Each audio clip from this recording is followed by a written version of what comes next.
Hello and welcome back to the History Channel. My name is Idan and I'll be your digital history teacher. And I'll be teaching you about history from the late 1800s to the mid 1900s in a 16-part series. This is part 12 and the last of the chapter. This video will be about 3.4 Why did war break out in 1939? Now let's start with section A. British rearmament in response to German expansion.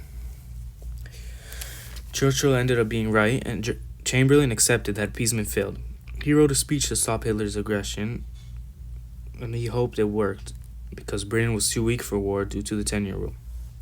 Britain ended the 10-year rule in 1932, after Japan invaded Manchuria. The Defense Requirements Subcommittee, or the DRC, was used to determine that Britain would face a major war in 5 years, so they spent $75 million on defense. The second report of the DRC said that Britain was also likely to be in a war against Germany, Japan, and Italy, and they should continue to strengthen their military, while also continuing appeasement. They ended up modernizing their Royal Air Force and Navy to become strong enough to defend themselves.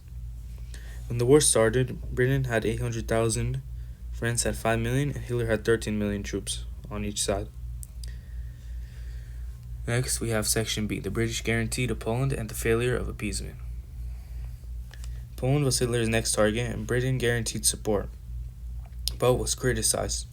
Churchill tried to justify this by saying Hitler should negotiate instead of being violent, but he was wrong and Hitler took over Poland and then won Danzig. A few months before the war, Britain instituted the Military Training Act for citizens between 20 to 21 years old. They then tried to form an alliance with the USSR to defend Poland, but Poland wouldn't allow the USSR to help because they were communist. Moving on to Section C, reasons for the Nazi-Soviet Pact. USSR formed an alliance with Hitler upon aggression in secret, named the Nazi-Soviet Pact.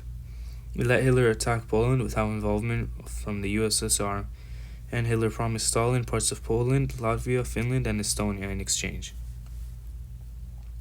Moving on to Section D, the invasion of Poland. This gave Hitler the opportunity to attack because Britain and France were weak and the USSR couldn't interfere.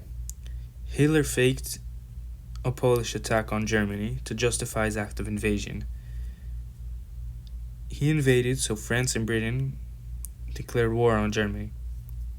Causes of World War II were problems from the Paris Peace Conference like the Treaty of Versailles, League of Nations, failures to deal with issues, Great Depression, fear of communism, appeasement, and Stalin and Hitler's alliance.